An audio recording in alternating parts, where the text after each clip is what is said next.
नमस्कार दोस्तों, आप देख रहे हैं सरकारी जॉब भर्ती और मैं हूं हेमंत साहू। दोस्तों, आज के जो टॉपिक है उसमें बात करने वाले हैं सीजी टेट 2022 का यहाँ भाग नंबर 6 है। ठीक है, इससे पहले मैंने 5 वीडियो ऑलरेडी अपलोड कर दिए हैं।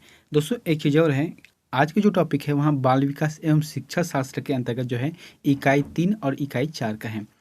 क्योंकि देखो यहाँ पर जो बाल विकास संबंधित क्वेश्चन 30 नंबर का आएगा। ठीक है, और इसका जो है टॉपिक का यानी कि 6 वीडियो कंप्लीट हो जाएगा। अब जो नेक्स्ट वीडियो लाऊंगा मैं वो गणित का लाऊंगा। ठीक है, देखो गणित में क्या है, 3 पार्ट है, पहला इकाई, दूसरा इकाई, तीसरा इकाई। तो पहला इकाई और दूसरा इकाई में जो है ऑब्जेक्टिव क्वेश्चन है। ठीक है, जो कि उसमें से मतलब पूछे जाएंगे लगभग 8 और 16 क्वेश्चन पूछे जाएंगे। ठीक है, और जो बचेगा लगभग 16 से 15 क्वेश्चन जो कि गणित तरीके से उसको हल करना है। तो हल करने के लिए मैं आप लोगों के लिए जो बीच बीच में गणित का क्वेश्चन लाता हूं, जैसे कि सीजी टेट का है और सीजी प्यून भर्ती के लिए जो गणित का विषय लाता हूं, तो आप उससे देख सकते हो। ठीक है, लेकिन जो इकाई 1 और इकाई 2 के अंतर्गत जो ऑब्जेक्टिव क्वेश्चन है मैं उसको नेक्स्ट वीडियो में जरूर लाऊंगा। ठीक है, और इसका मतलब ये नहीं कि जो बाल विकास और शिक्षा शास्त्र का इतना ही है क्वेश्चन। ठीक है, अगर बनाना चाहूँगा तो 20-20 क्वेश्चन बन जाएगा, 20-20 वीडियो बनेगा। तो फिलहाल जो है अभी इतना करूँगा, उसके बाद जस्ट मैं गणित का लाऊंगा, फिर हिंदी का लाना है, फिर परिवहन का लाना है, तो बहुत सारा है, तो समय कम है। तो फिर अगर चैनल पर नए हो तो चैनल को सब्सक्राइब कर देना, बेल आइकन को जरूर दबा देना। इसका पीडीएफ चाहिए तो लिंक मैंने डिस्क्रिप्शन बॉक्स में दे दिया है, वहाँ पर जाना और ऐड हो जाना। ऐड करने के बाद फ्री पीडीएफ डाउनलोड कर लेना। ठीक है, चलते वीडियो की तरफ। आप लोगों को जो होमवर्क दिया था उसको देख लेते हैं। पहला पहला क्या है कि बालक की सृजनात्मक अभिव्यक्ति के द्वारा निम्न में से कौन क्या प्रभावी नहीं होता। तो ऑप्शन दिया था मैंने, तो इसमें से जो सही दिया है, कई लोगों ने जो ऑप्शन दिया है कमेंट किया है, उसका बिल्कुल जवाब सही है कि राजनीतिक भाषण, ये जो है सही रहेगा। ठीक है, आज का पहला क्वेश्चन देखते हैं, परामर्श का उद्देश्य है। तो परामर्श का उद्देश्य क्या रहता है, जैसे कि किसी को परामर्श देना है तो उद्देश्य क्या रहता है इसका। ऑप्शन दिया है कि बच्चों को समझाना है, समझना है, अब बच्चे की कमियों का कारण पता करना है और बच्चे को समायोजन में सहायता प्रदान करना है। तो कुल मिलाकर देखा जाए तो फिर ये उपरोक्त सभी जो कारण हैं वहाँ परामर्श का उद्देश्य बनता है, जो कि बेहतर है। ठीक है, यहाँ पर दूसरा प्रश्न देखते हैं, बच्चा किस प्रकार सीखता है। तो एक बच्चा रहता है वहाँ किस प्रकार सीख सकता है, पुस्तकें पढ़कर, परिचर्चा द्वारा, प्रश्न पूछकर, या कई प्रकार से। तो जो इसका आंसर आ जाएगा वहाँ कई प्रकार से सीख सकता है, जैसे कि पुस्तकें पढ़कर भी सीख सकता है, परिचर्चा करके एक दूसरे से चर्चा करके सीख सकता है, प्रश्न पूछ कर सीख सकता है, देख कर सीख सकता है, अपने माहौल के वातावरण को देख कर समझ कर सीख सकता है। तो कुल मिलाकर कई प्रकार से सीख सकता है। तीसरा प्रश्न है कि निम्न में सर्वोत्तम कथन कौन सा है एक अच्छा अध्यापक के लिए। यानी कि इसमें जो ऑप्शन दिया गया है उसमें एक अध्यापक होने के लिए सबसे सर्वोत्तम कथन कौन सा है। ऑप्शन दिया गया है कि अध्यापन के लिए व्याख्यान विधि का प्रयोग करता है, दूसरा है सदैव प्रदर्शन के माध्यम से सिखाता है, और तीसरा है कि विद्यार्थियों को सदैव सिखाने के लिए प्रेरित करता है, चौथा है कि विद्यार्थियों को सदैव अनुशासन में रखता है। तो ये तो सभी जो है सही आंसर है ना। जो एक अध्यापक के लिए जो आंसर होना चाहिए, जो ऑप्शन होना चाहिए, बिल्कुल सभी सही हैं। लेकिन फिर भी प्रश्न में कहा गया है तो उस हिसाब से देखा जाए तो फिर थर्ड नंबर जो है सही रहेगा, है ना। विद्यार्थियों को सदैव सिखाने के लिए प्रेरित करते रहना चाहिए। हमेशा अध्यापक का काम है कि विद्यार्थी को सदैव सही मार्ग में सिखाने के लिए प्रेरित करते रहना चाहिए। चौथा ऑप्शन है, यहाँ पर चौथा प्रश्न है कि एक अध्यापक की दृष्टि से कौन सा कथन सर्वोत्तम है। तो कौन सा कथन सर्वोत्तम है कि प्रत्येक बच्चा सीख सकता है, दूसरा है कुछ बच्चे सीख सकते हैं, और जो है तीसरा क्या है अधिकतर बच्चे सीख सकते हैं, और चौथा है कि बहुत कम बच्चे सीख सकते हैं। तो इसका आंसर आ जाएगा प्रत्येक बच्चा सीख सकता है। ठीक है, एक अध्यापक के दृष्टिकोण से सर्वोत्तम कथन है कि प्रत्येक बच्चा सीख सकता है, बस उसे सिखाने वाला चाहिए। पांचवें प्रश्न है कि अधिगम को प्रभावित करने वाला व्यक्तिगत कारण है। तो अधिगम को प्रभावित करने वाला जो व्यक्तिगत कारण है वह कौन सा है। ऑप्शन दिया गया है संचार के साधन है, और जो है समवयस्क समूह है, तीसरा है कि अध्यापक है, और चौथा है परिपक्वता एवं आयु है। तो इसका जो आंसर आ जाएगा, जो प्रभावित करने वाला कारक है वहाँ परिपक्वता एवं आयु है, चौथा।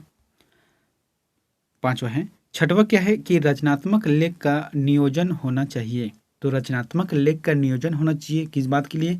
यहाँ पर ऑप्शन दिया गया कि केवल उन छात्रों के लिए जो कक्षा स्तर पर पढ़ते हैं, दूसरा है केवल उन छात्रों के लिए जो लंबे वाक्य के को लिख सकते हैं, तीसरा है कि वे केवल उन छात्रों के लिए जो समाचार पत्र के लिए लिखना चाहते हैं, और चौथा है कि सभी छात्रों के लिए। रचनात्मक लेख मतलब क्या होता है कि जो रचना के आधार पर, यानी कि किसी कहानी है, ठीक है, तो कहानी में कैसे होते हैं कि शुरू से लेकर जो अंतिम तक जो मतलब रचना बनता है, एक के बाद एक के बाद एक जो रचना बनता है, तो उसी को कहा जाता है कि रचनात्मक तरीका से लेख के लिए नियोजन होना चाहिए। तो इसका जो आंसर है वहाँ सभी सही हैं। सातवां प्रश्न है, सीखने के वे कौन से कारक हैं जो सीखने को प्रभावित करता है। तो इसका आंसर क्या रहेगा, यहाँ पर ऑप्शन दिया गया कि शिक्षार्थियों का शारीरिक और मानसिक स्वास्थ्य होना चाहिए, प्रेरणा और उपलब्धियों का अभिप्रेरण इससे होना चाहिए, और तीसरा है कि उत्सुकता और इच्छा शक्ति होना चाहिए, और जो है चौथा है ये सभी होना चाहिए।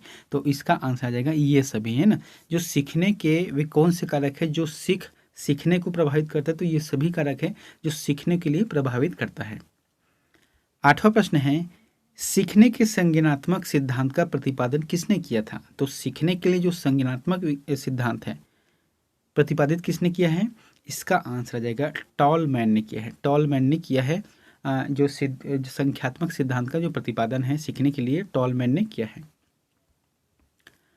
प्रश्न क्या है कि सीखी गई अनुक्रिया की अभिव्यक्ति जब व्यवहार के रूप में होती है तो उसे कहा जाता है।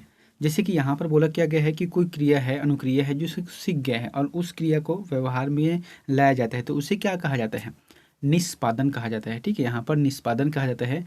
अगर आपने किसी भी चीज़ के लिए पढ़ा है, जैसे कि बुजुर्गों का सम्मान करना चाहिए, ये हम लोगों ने शिक्षा प्राप्त किए हैं, लेकिन उस चीज़ को अगर अपने व्यवहारिक लाते हैं, अपने जीवन में व्यवहारिक लाते हैं, तब उसे कहा जाता है निष्पादन कहा जाता है।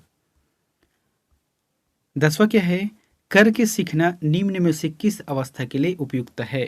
तो करके सीखना निम्न में से किस अवस्था के लिए है, यहाँ पर जो ऑप्शन दिए गए हैं शैशवावस्था है, बाल्यावस्था है, किशोरावस्था है, ये तो ये सभी आंसर आ जाएगा ये सभी। ये जो सभी है वह करके सीखना, यानी कि खुद से करो फिर उसको सीख सकते हैं, ये सबसे बेहतर तरीका है किसी भी अवस्था में सीखने के लिए। 11वां प्रश्न है, बच्चों के सीखने में परिवार का योगदान होता है। तो एक बच्चों के जो सीखने में परिवार का योगदान क्या होता है, ऑप्शन है कि परिवार सामाजिक जीवन की प्रथम पाठशाला है, दूसरा है कि परिवार में ही बच्चा आधारभूत जानकारी पाता है, तीसरा है कि परिवार का वातावरण, अनुशासन, परिवेश और देखभाल महत्वपूर्ण है, चौथा है कि परिवार सभी आवश्यकताओं की पूर्ति का माध्यम है। तो जो चारों आंसर सही है, लेकिन सबसे बेहतर अगर बोला जाए तो फिर इसमें तीसरा आंसर सही रहेगा, है ना। बच्चों को सीखने के लिए परिवार का योगदान होना चाहिए, होता है। क्यों, क्योंकि वहाँ के जो वातावरण रहता है, वहाँ की जो अनुशासन रहता है और वहाँ के जो परिवेश रहता है उसी के अनुरूप रहता है, और वहाँ पर उसको देखभाल की जरूरत भी मिलता है। तो बच्चे के लिए अच्छा वातावरण बनाना है तो फिर परिवार में सबको संयमित व्यवहार करना चाहिए, अच्छा व्यवहार करना चाहिए, तब जाके बच्चे वहाँ सीख सकते हैं। 12वां प्रश्न क्या है कि जब बच्चा दूसरों के कार्य या व्यवहार को देखकर उसी तरह कार्य या व्यवहार करता है तो उसे कहते हैं। ठीक है, जैसे कोई कोई बच्चा है किसी अच्छे आदमी का व्यवहार को देखकर सीख रहा है और कार्य कर रहा है, तो उसे क्या कहते हैं, प्रेरणा, मूल प्रवृत्ति, अनुकरण या फिर अनुबंध। इसका आंसर आ जाएगा अनुकरण। यहाँ पर व्यवहार को, चाहे अच्छा व्यवहार हो चाहे बुरा व्यवहार हो, उसको देख के अगर सीख कर खुद से कर रहा है तो फिर वही अनुकरण है। 13वां प्रश्न है कि बालकों में स्वाध्याय की आदत के विकास का सर्वोत्तम तरीका है। तो बालकों में जो स्वाध्याय की आदत है, स्वयं से पढ़ने के लिए, स्वयं से अध्ययन करने के लिए जो आदत का विकास है, वहाँ सर्वोत्तम तरीका कौन सा है। ऑप्शन दिया गया है कि उपयुक्त स्थान है, दूसरा है छात्रों को पढ़ने को कहना है, तीसरा है छात्रों के सामने स्वयं पढ़ना है, चौथा है छात्रों से बिल्कुल बात न करना है। तो इसका आंसर आ जाएगा छात्रों के सामने स्वयं पढ़ना है। ठीक है, जैसे कि स्वाध्याय की आदत डालना है तो उसके लिए क्या करना पड़ेगा, उसके सामने अगर खुद स्वयं अगर पढ़ते हैं हम, तो वो भी बुक को निकाल कर वो स्वयं पढ़ेगा, है ना। तो इससे क्या होगा, बालकों में जो स्वाध्याय की आदत है वहाँ विकास होगा। 14वां प्रश्न है, किसी बच्चे में सीखने के लिए किस नियम का होना आवश्यक है। तो कौन से नियम का होना आवश्यक है किसी बच्चे को सीखने के लिए। ऑप्शन दिया गया है कि रटने का नियम होना चाहिए, तत्परता का नियम होना चाहिए, बहु प्रक्रिया का नियम होना चाहिए या फिर व्यवस्थित क्रिया का नियम होना चाहिए। इसका जो आंसर आ जाएगा तत्परता का नियम। अगर कोई भी सीखना है तो उसके लिए तत्परता होना जरूरी है। जब तक इच्छा नहीं होगी, जिज्ञासा नहीं होगा, तत्परता नहीं होगा, तब तक वहाँ सीख नहीं सकता। 15वां क्वेश्चन है, बच्चों में सीखने से संबंधित प्रबलन का सिद्धांत निम्न में से किसकी देन है। तो बच्चों में सीखने से संबंधित जो प्रबलन का सिद्धांत है वहाँ किसके है। ऑप्शन दिया गया है स्किनर का है, हल का है, हेगर्टी का है और पावलाल का है। तो इसका आंसर आ जाएगा हल्क आ जाएगा, है ना। बच्चों में जो है यहाँ पर क्या बोला गया है, जो प्रबलन का सिद्धांत दिया गया है, तो यहाँ जो है हल का दिया हुआ सिद्धांत है। 16वां प्रश्न है कि कक्षा कक्ष में अधिगम करने का महत्वपूर्ण नियम है। कक्षा कक्ष में अधिगम करने का महत्वपूर्ण नियम कौन सा है? अभ्यास का नियम है, उपस्थिति का नियम है, रटने का नियम है, या फिर पाठ्य वस्तु की नकल करने का नियम है। तो इसका जो आंसर आ जाएगा वहाँ दूसरा आ जाएगा, ठीक है, उपस्थिति का नियम। कक्षा कक्ष में अगर अधिगम करने का महत्वपूर्ण के नियम क्या है? उपस्थिति का नियम सबसे पहले यही है। 17वां प्रश्न है कि गणित एवं विज्ञान सीखने में प्रायः प्रयोग होता है। तो गणित एवं विज्ञान सीखने में प्रायः प्रयोग क्या चीज़ का होता है? प्रयत्न और भूल का सिद्धांत है, प्रबलन का सिद्धांत है, मनोविश्लेषणवाद का सिद्धांत है, या फिर इनमें से कोई नहीं। तो आंसर आ जाएगा प्रयत्न और भूल का सिद्धांत। यहाँ पर भूल आ जाएगा, ठीक है, मूल नहीं है, प्रयत्न और भूल का सिद्धांत है। दोस्तों, अगर वीडियो आप लोगों को अच्छा लग रहा है तो प्लीज़ चैनल को लाइक कर देना, सब्सक्राइब कर देना और कमेंट करके ये ज़रूर बताना कि वीडियो कैसा लग रहा है, क्योंकि ज़्यादातर लोग जो देखते ज़रूर हो लेकिन सब्सक्राइब नहीं करते। तो कम से कम आपसे निवेदन है कि सब्सक्राइब जरूर कर दिया करो, है ना, क्योंकि आप लोगों को मैं फ्री PDF भी दे रहा हूँ। कई लोग जो है इसके लिए पैसा लेते हैं, ठीक है, 150 रुपया 200 रुपये PDF ले रहा है, तो मैं आप लोगों को फ्री PDF दे रहा हूँ, तो फिर कम से कम इतना आप लोग जरूर कर देना। यहाँ पर देखते हैं 18वां प्रश्न क्या है कि कक्षा वातावरण में सीखने का महत्वपूर्ण नियम है। तो कक्षा वातावरण में सीखने का महत्वपूर्ण नियम क्या है? इसका आंसर क्या आ जाएगा? साहचर्य का नियम। जो साहचर्य का नियम है वहाँ बेहतर है, ठीक है। यहाँ पर सीखने का महत्वपूर्ण नियम क्या है? साहचर्य का नियम है। 19वां प्रश्न क्या है कि संज्ञान में अनुप्रयोग का महत्व है। तो संज्ञान में अनुप्रयोग का महत्व क्या है?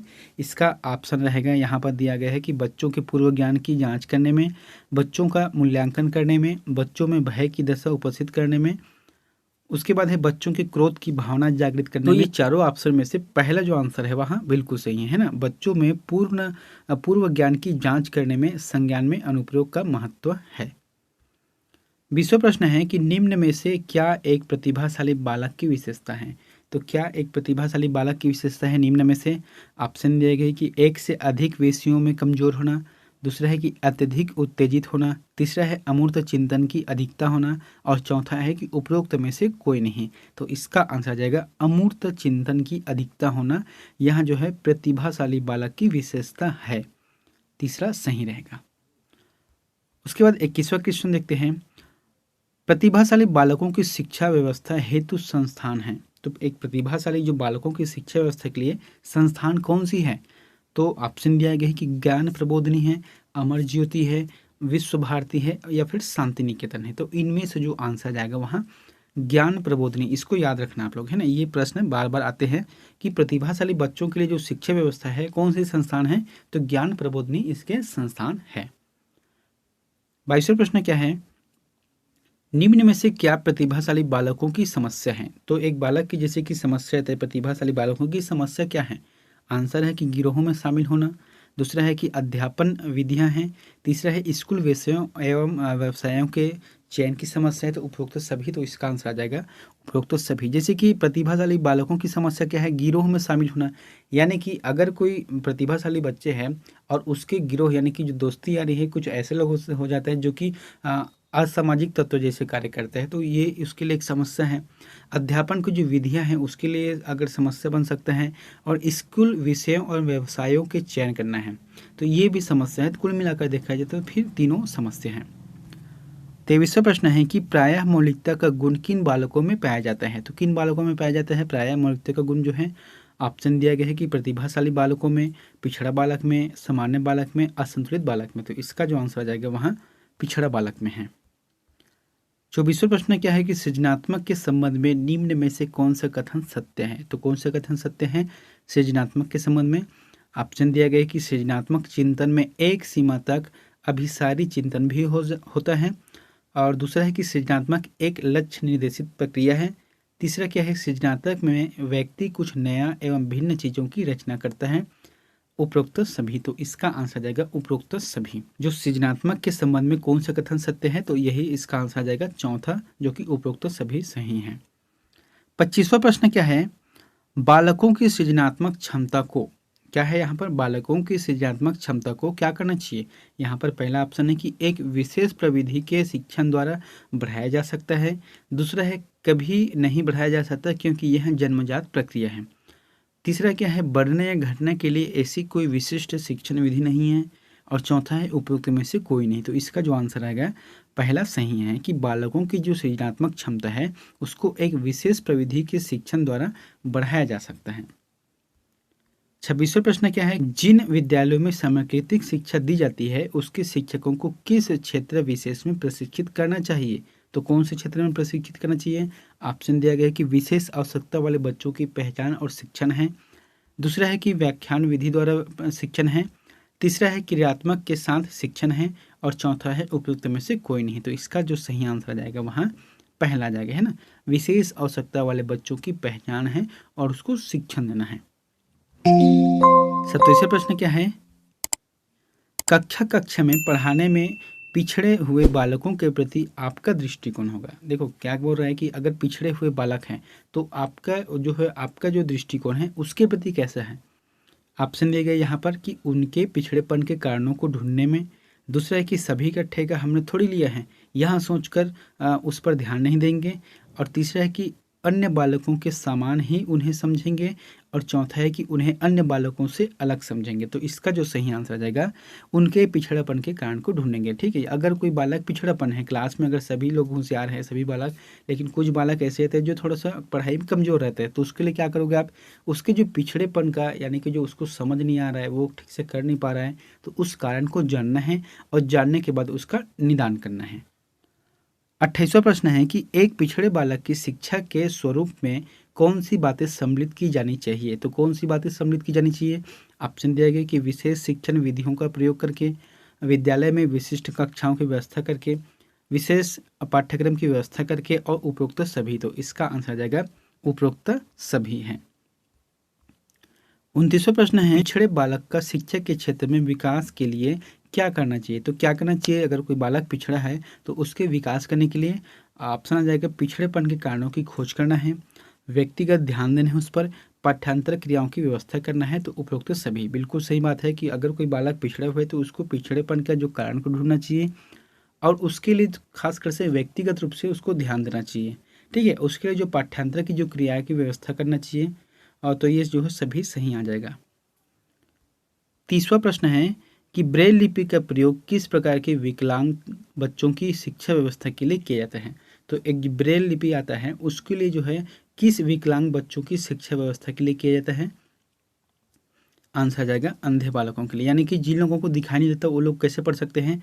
जो ब्रेल लिपि है वहाँ डॉट डॉट रहता है। ठीक है, डॉट डॉट रहता है, उसे छू कर पता लगाते हैं कि कौन सा ए है, कौन बी है, कौन सी है। तो इस तरीके से वहाँ शिक्षा प्राप्त करते हैं। और छत्तीसगढ़ में ब्रेल लिपि का जो शाला है कहाँ पर है, ये तिफरा है, बिलासपुर में है ना। तिफरा स्कूल जो कि बिलासपुर में है, वहाँ पर ब्रेल लिपि है। 31वां प्रश्न क्या है दोस्तों, ये आप लोगों को होमवर्क है, तो फिर इसका आंसर प्लीज़ हमें कमेंट बॉक्स पर जाकर जो बताएं। आप लोगों के लिए प्रश्न है कि निःशक्त बालकों की शिक्षा के लिए प्रावधान किया जा सकता है। जैसे कि एक निःशक्त बालक है तो उसके लिए शिक्षा का प्रावधान किया जा सकता है। ऑप्शन क्या क्या दिया गया है कि समावेशी शिक्षा द्वारा, दूसरा है कि मुख्यधारा में डालकर है, और तीसरा है समांकलन द्वारा, है ना। तो इस जो चारों ऑप्शन हैं इनमें से कोई नहीं, तो चारों ऑप्शन में से जो भी आपको ऑप्शन सही लगता है तो प्लीज़ कमेंट बॉक्स में जाकर जरूर बताएं। दोस्तों अगर वीडियो आप लोगों को अच्छा लगा, पढ़ाने का तरीका अच्छा लग रहा है तो फिर प्लीज़ चैनल को सब्सक्राइब कर देना, बेल आइकन को जरूर दबा देना और साथ ही इस वीडियो को लाइक जरूर कर देना। मिलते हैं नेक्स्ट वीडियो में एक नई जानकारी के साथ। Thank you.